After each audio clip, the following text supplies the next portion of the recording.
santuário puro e santo e verdadeiro, com gratidão eu faço esta oração. Santuário em teu louvor. Segunda parte da parábola do cisco e da trave. A maledicência traz prejuízos à igreja. Algumas pessoas vivem para criticar, sempre procurando, destacando as falhas dos outros. Vou repetir. Algumas pessoas vivem para criticar, sempre procurando e destacando as falhas dos outros.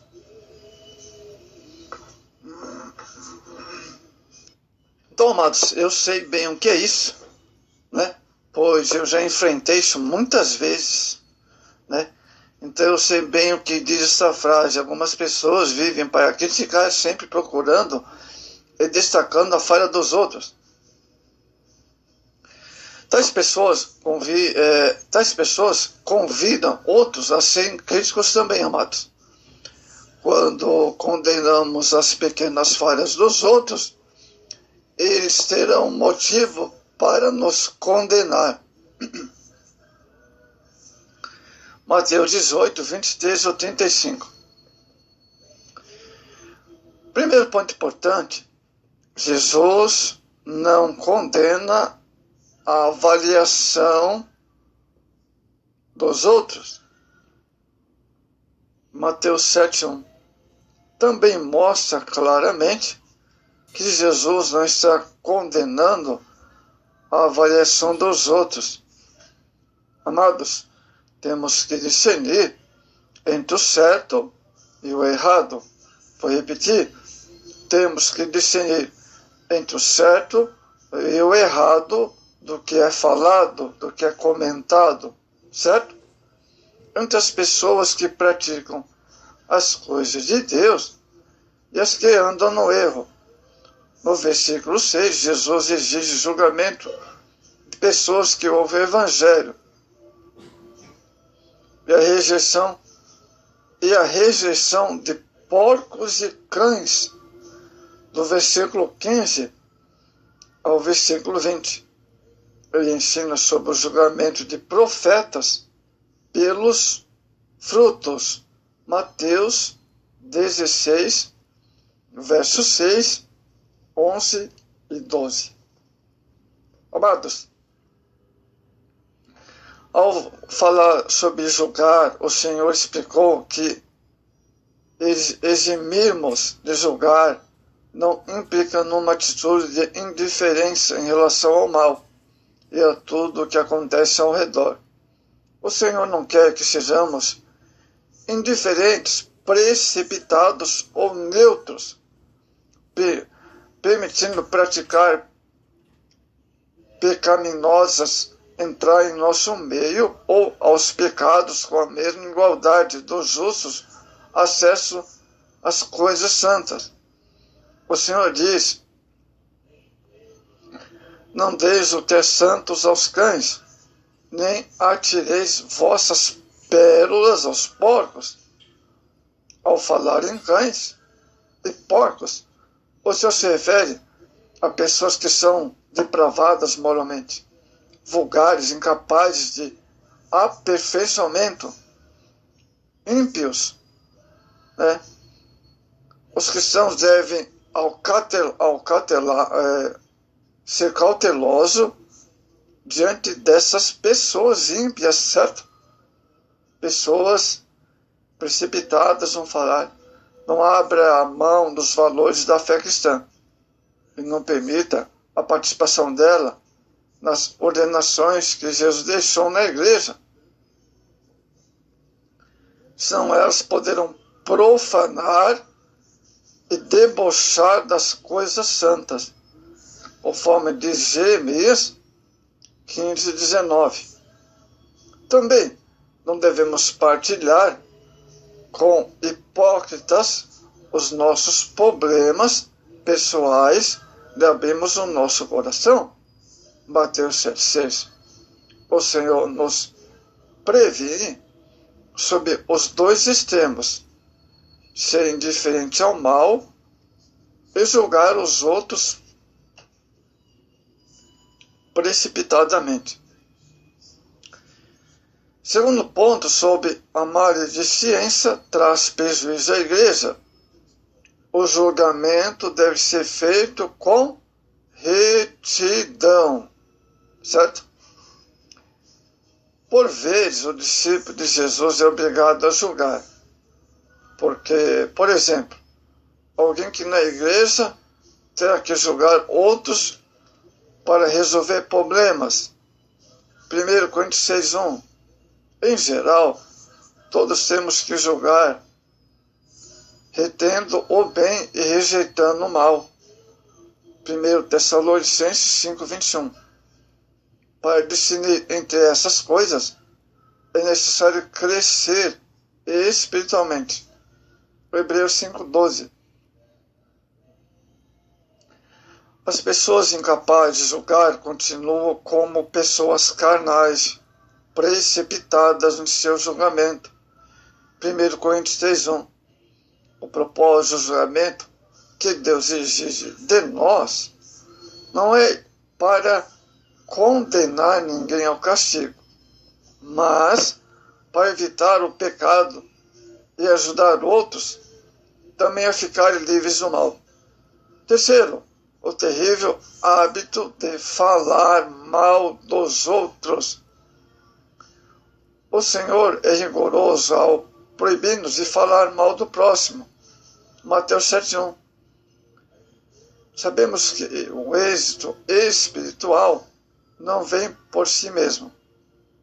Antes requer uma constante avaliação das nossas ações, pensamentos e sentimentos. Provérbios 4,13. Uma pessoa que deseja sinceramente viver uma vida cristã não pode se permitir ao desenvolvimento de maus pensamentos e vontades pecaminosas que surgem do nada. Gálatas 5,16. Amados, o hábito de julgar os outros tem raízes profundas na sociedade contemporânea. É frequente que mais inocentes conversação entre crentes sobre um tema se transformem em julgamento de pessoas conhecidas. É preciso lembrar que o pecado de letal para a alma, da mesma forma que as pessoas lidam com veneno, sempre se encontram em ambientes de periculosidade, sujeitos a tocar ou inalar algum vapor. As pessoas que têm prazer em discutir os erros dos outros tocam o veneno espiritualmente, acabam infectados. Assim, não é de surpreender que, gradativamente, acabem se impregnando da própria maldade que estão condenando precipitadamente. Amados, vamos falar agora. O orgulho anula a consciência de pecado. Nenhum ser humano é plenamente justo diante de Deus. A inocência é sempre relativa, amados. Quando ainda crianças, já tínhamos malícia. Malícia no sentido de já, como na escola, as crianças brigam entre crianças. É esse sentido que eu quero dizer. A briga nas escolas, temos aí as crianças, e os pais têm que intervir, os professores têm que separar as crianças que brigam entre elas. Esse é o sentido aqui que queremos expressar, certo? Também parece ser um ato universal, que tenhamos a tendência a nos auto-justificar e sermos severos com os demais. Olha só, Um verdadeiro cristão sempre se considera uma pessoa que tem falhas, pecador, mas um pecador arrependido. Muito bem. Ele se aflige com suas próprias imperfeições e pede a Deus para perdoar seus pecados e ajudá-lo a aperfeiçoar na fé. Lucas 18:13. Homens verdadeiramente justos sempre nos demonstram que estão cientes de suas próprias imperfeições. Por exemplo, Tiago, o apóstolo, escreveu que todos nós pecamos, falhamos. Tiago 3:2. E o apóstolo Paulo sustentou que o Senhor veio ao mundo para salvar os pecadores, inclusive ele mesmo. 1 Timóteo, capítulo 1, verso 13 ao 15. O apóstolo João condenou os que se diziam sem pecado. Se dissermos que não temos pecado, nós negamos a nós mesmos e não há verdade em nós. Olha só. Segunda coisa, sobre o orgulho anula a consciência de pecado. Fazer julgamento é uma clara evidência da falta de temor de Deus e santidade. Julgar a vida alheia torna-se ainda pior quando o pecador, apático em sua cegueira espiritual, acha que está ensinando corretamente os outros. 1 Pedro 4,15. O Senhor pergunta a este hipócrita: como é que dizes a teu irmão? Amados, deixa-me tirar o cisco do teu olho quando existe uma trave no teu. Verso 42 da parábola. Essa trave pode ser entendida como falta de percepção espiritual da pessoa que ousa julgar precipitadamente, o que seria um embrutecimento moral. Olha só. Tiago explica que somente Deus tem o direito de julgar, ele é o legislador e juiz. E todos nós, sem exceção, pecadores em graus diferentes, somos julgados por ele. Por isso é que uma pessoa que julga o seu semelhante precipitadamente, sem mesmo conhecê-la, aposta-se do direito de julgar e assim peca gravemente, falando bobagens, absurdos que não são, que não têm consistência, que não têm fundamento. O que mais vemos dia de hoje, não se conhece a pessoa direito e faz um monte de bobagem. Julga as pessoas pela aparência e não procura observar o caráter. O Senhor diz que quanto mais severamente julgamos os outros, mais severamente seremos julgados por Deus. Terceiro ponto, a ausência de percepção espiritual traz condenação ou discernimento.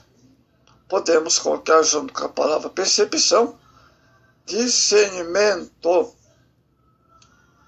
A ausência de percepção espiritual é a pior de todas as deficiências.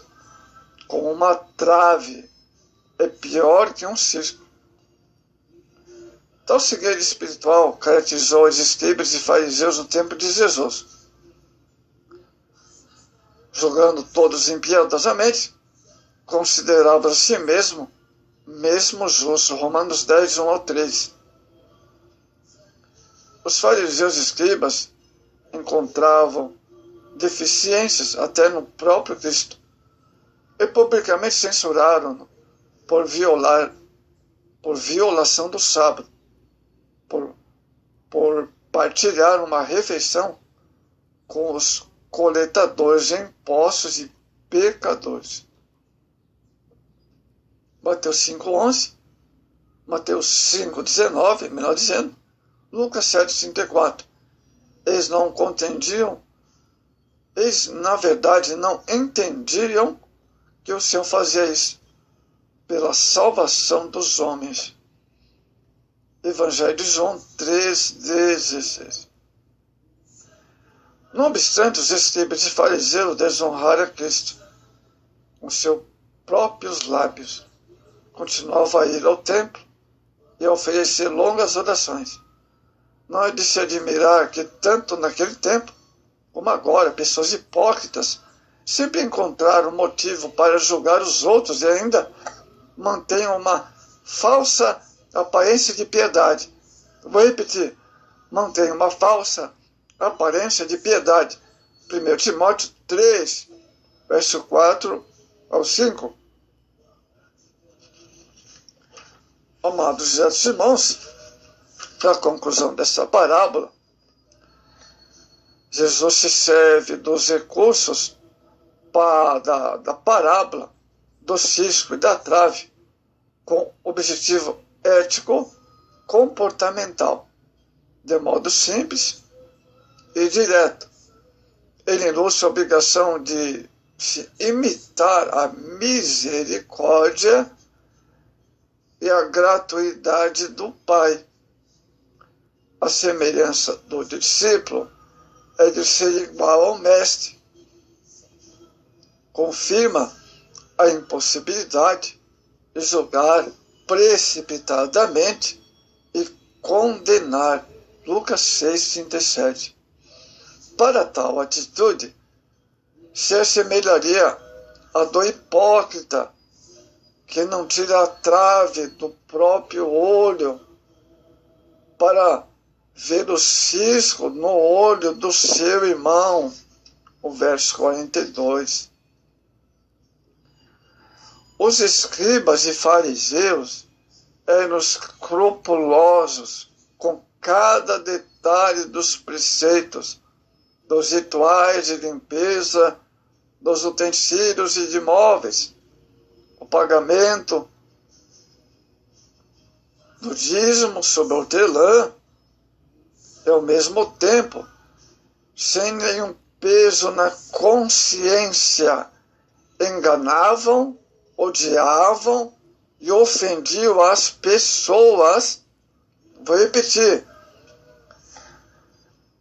Sem nenhum peso de consciência, eles enganavam, odiavam, invejavam e ofendiam as pessoas. Mateus 23, verso 1 ao 23, convido vocês a lerem sobre os escribas e fariseus. Assim eles chegaram ao engano, uma ilusão total que condenava o Salvador do mundo à morte de cruz e publicamente difamavam a sua ressurreição.